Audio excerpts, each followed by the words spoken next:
அது என்ன இளைஞர்கள் வெளியே வந்து பேசவே கூடாதா?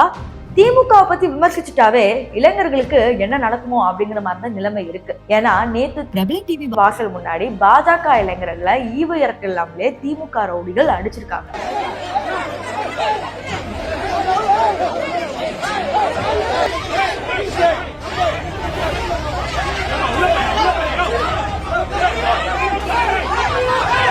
இது மட்டுமா, இளைஞர்கள் பேசினாவே திமுகவோட இன்ஃப்ளூயன்சர்ஸ் அடக்க நினைக்கிறாங்க. இந்த மாதிரி வீடியோ யாரும் போட்டிருக்க மாட்டாங்க. அதனால நீங்க கண்டிப்பா இந்த வீடியோ ஃபுல்லா பார்க்கணும். ஸோ வாங்க வீடியோக்குள்ள போகலாம். நான் உங்கள் சிவரஞ்சனி சிக்கப்பநாடாவில இருந்து. இன்னைக்கு காலையில மௌலி அப்படிங்கிற ஒரு இன்ஃப்ளூயன்சர் திமுக வந்து இப்ப பாரு ஹிந்துவிசத்துக்கு எதிராகவே இருக்காங்க அப்படிங்கிற ஒரு வீடியோ போட்டிருக்காங்க. முதல்ல அதை போய் பார்த்துட்டு வாங்க. ஒரு நிமிஷம், நான் என்ன கேட்குறேன்னா, நீங்கள் இந்த மொத்த தமிழ்நாட்டுக்கே முதலமைச்சரா இல்லாட்டி வெறும் ஒரு கட்சிக்கு மட்டும் தலைவரா? ஏன்னாக்க நீங்கள் வந்து முதலமைச்சர் பதவி இருக்கும்போது ஒரு சத்திய பிரமாணம் எடுத்தீங்க. என்னென்னா ஜாதி மதம் கட்சிக்கு அப்பாற்பட்டு நான் வேலை பார்ப்பேன் அப்படின்னு நீங்கள் சொன்னீங்க.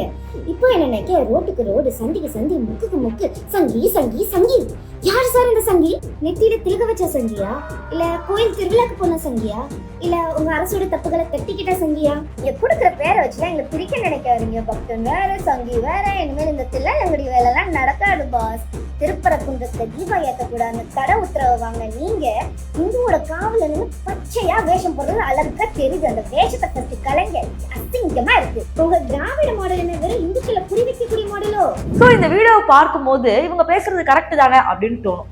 ஆனா இதற்கு எதிராகவே பாத்தீங்கன்னா ஒரு 4-5 திமுக இன்ஃப்ளூயன்சர் செட் பண்ணி வச்சிருக்காங்க இன்ஸ்டாகிராம் வலைத்தளத்துல. ஸோ இவங்க எப்பெல்லாம் பேசுறாங்களோ இவங்க வீடியோவை எடுத்து போட்டு இவங்களை வந்து மாக் பண்ற மாதிரி பேசுறது. மாக் பண்றதுனா இவங்க வந்து ஜோக் பண்ற மாதிரி கேவலப்படுத்தி பேசுறது, அல்லது இவங்களுடைய கமெண்ட் செக்ஷன்ல இவங்களுடைய ரெக்வஸ்ட்ல ரொம்ப கேவலமா கீழ்த்தனமா பேசுறது. இது எல்லாமே நடந்துகிட்டு தான் இருக்கு. ஆனா இவங்க எல்லாரும் என்ன சொல்லுவாங்கன்னா தாவேக்கால இருக்கிறவங்க தான் அப்படி பண்ணுவாங்க அப்படிங்கிற மாதிரி சொல்லுவாங்க. ஆனா உண்மை என்னன்னா இங்க பெண்கள், அதுவும் ஒரு பெண் இன்ஃப்ளூயன்சர் தைரியமா திமுக எதிர்த்து கேள்வி கேட்டா இப்படி நடக்குது அப்படிங்கிறது ஒரு உண்மையா இருக்கு. அடுத்து இந்த லேப்டாப் விஷயத்துக்கு வருவோம்.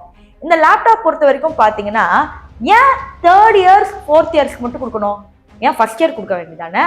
ஏன் 11th 12th முடிச்சவங்களுக்கு கொடுக்க வேண்டியதானே? அதுலதான் ஒரு விஷயமே இருக்கு. ஏன்னா 3rd year 4th year போகும்போது தான் எனக்கு 18-19 வயசு எனக்கு ஆச்சு. அது மாதிரி தான் எல்லாருக்கும் அதே ஏஜ் குரூப்ல தான் வருவாங்க. ஸோ இவங்களுக்கு போட்டாதான் ஓட்டு போடுவாங்க அப்படிங்கிற ஒரு சீப் டாக்டிக்ஸை திமுக எடுத்துட்டு வந்திருக்காங்க. திட்டத்தை எதுக்காக கொடுக்குறாங்க? உதவி பண்ணணும், மக்களுக்கு நல்லது பண்ணணும் அப்படிதான் கொடுக்குறாங்க. ஸோ நீங்க ஓட்டு வாங்கணும் அப்படிங்கிறதுக்காக ஸ்பெசிஃபிக்கா 3rd year 4th year மட்டும் லேப்டாப் கொடுத்துருக்காங்க.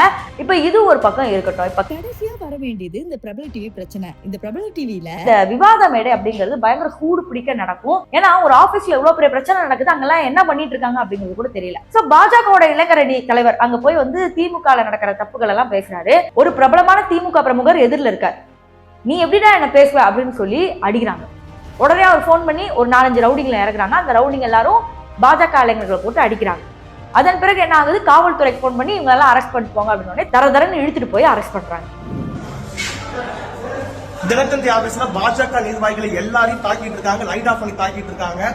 என்னையும் மற்ற நிர்வாகிகள் கொண்டாந்து தனியா ஒரு இடத்துல அடைச்சு வச்சுட்டு இருக்காங்க. காவல்துறை எல்லாருமே திமுக சப்போர்ட் பண்ணிட்டு இருக்காங்க.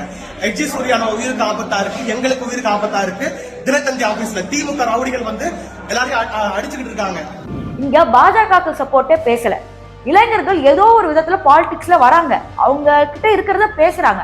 ஆனா ஒரு விவாத மேடையில ஒரு லைவ் டெலிகாஸ்ட் ஆகிற சேனல்ல பெரிய சண்டை நடந்திருக்கு. ஆனா எந்த சேனலும் இதை பத்தி வீடியோ போடல அப்படிங்கிறது உண்மை. சோ இதுல இருந்து நம்ம பார்க்க வேண்டிய விஷயம் என்னன்னா, இளைஞர்கள் திமுக அணியை பத்தி விமர்சிச்சாவே அது வந்து ஒரு பெரிய விஷயமா பார்த்து ரொம்ப அசிங்கமா பேசுறதும் அடிக்கிறதும் இதெல்லாம் வந்து நடந்துட்டு தான் இருக்கு. வீடியோ முடிக்கிறதுக்கு முன்னாடி லவுட் ஸ்பீக்கர் அப்படிங்கிறத பத்தி தெரியும். அடிக்கடி நம்ம சிகப்பு நாடால கூட வீடியோ போடுறோம். எனக்கு கூட விருப்பமே இல்லை அவங்களை பத்தி போடணும். ஆனா வேற என்ன பண்றது, அவங்க பேசுறதெல்லாம் பார்த்தா அவங்க கோவம் வருது. அதாவது விஜய் அவர்கள் வந்து திருப்பரங்குன்றத்தை பத்தி பேசல, அதை பத்தி பேச, ஆனா நீங்க சூப்பர் ஆக்டர் அப்படின்னு ஒரு வீடியோ போட்டிருக்காங்க. அதை போய் பார்த்துட்டு வாங்க. இன்னைக்கு தலை ஃபேன் சொல்லிட்டு சுத்துற எல்லாருமே, ஏன் நான் உட்பட ஒரு 10 வயசு வரைக்கும் விஜய் படம் தான் சொல்லிருப்போம். யாரோட ஃபேன் கேட்டா விஜயோட ஃபேன் அப்படின்னு தான் சொல்லிட்டு இருக்கோம். ஏன் இன்னைக்கு இருக்கிற மழலை மொழி மாறாத ஒரு 4 வயசு பிள்ளைய குத்து உனக்கு யாரை பிடிக்கும் கேட்டா அவங்க சொல்ற பதில் விஜய்.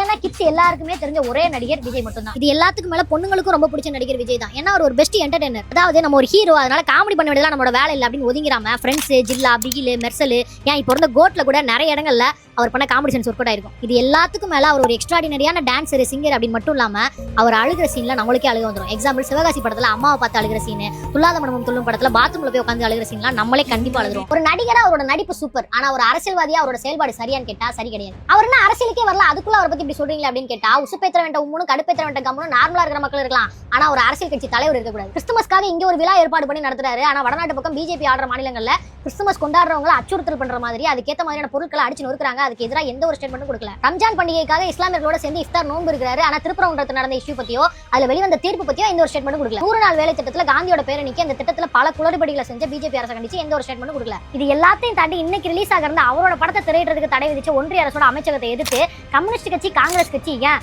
தமிழ்நாட்டோட முதலமைச்சர் கூட கண்டனம் தெரிவிச்சிட்டாங்க. ஆனா ஒரு கட்சியோட தலைவர்ன்ற முறையிலயோ இல்ல ஒரு நடிகர்ன்ற முறையிலயோ இந்த பிஜேபி அரசாங்கத்தை கண்டிச்சு அவர் எந்த ஒரு ஸ்டேட்மெண்ட்டுமே விடாது. அரசியலுக்கு சரி கிடையாது. இப்போ இந்த வீடியோ பார்க்கும்போது ஓகே அவர் கரெக்டாவே பேசிக்கிட்டோம், ஆமா விஜய் அவர்கள் பேசல, ஆனா அவர் ஆட்சியில இருக்காங்க, ஆட்சியில இருக்கிறது திமுக, அத்தனை பேர் தூய்மை பணியாளர்கள் சாக்கடையில இறங்கி போராடுறாங்க, அதை நீங்க கேள்வி கேட்க மாட்டீங்க. நேற்று முன்தினம் ஆசிரியர்களை, அதுவும் பெண் ஆசிரியர்னு பார்க்காம அப்படி போட்டு அடிச்சிருக்காங்க காவல்துறை, அதை பத்தி வீடியோ கிடையாது. ஒரு கோவிலை இடிச்சு தள்ளியிருக்காங்க, அதை பத்தி வீடியோ கிடையாது. இது மட்டும் இல்லாம விஜய மட்டுமே ஒரு கண்டென்ட்டா எடுத்து போடுறீங்களே, உங்களுக்கு எல்லாம் மனசாட்சின்னு இருக்கா? இதுல இவங்களும் வைஷ்ணவி மீட் பண்ண போட்டோஸ்லாம் வேற பயங்கர வைரல் இன்ஸ்டால. இப்போ நீங்க டிஎம்கே இன்ஃபுளுசர்ஸ்னா போட்டுக்கோங்க, இந்த மாதிரி நாங்க திமுகவோட ஆர்வலர் தான், நாங்க திமுகக்கு மட்டும்தான் பேசுவோம் அப்படின்னு போட்டுருங்க. மக்களுக்காக பேசுறேன்னு சொல்லி நீங்க ஒரு குருட்டு மாதிரி ஒண்ணு பண்றீங்க பாத்தீங்களா, அதுதான் வந்து பார்க்கவே முடியல. நீங்களாம் இளைஞர்களா வெளியே வந்து பேசுறேன் அப்படின்னு சொல்றதுக்கே எனக்கு வெக்கமா இருக்கும் ஒரு பெண்ணா உங்களை பார்க்க. ஸோ இதை பத்தி நீங்க என்ன நினைக்கிறீங்க அப்படிங்கறத மறக்காம கமெண்ட் செக்ஷன்ல சொல்லுங்க.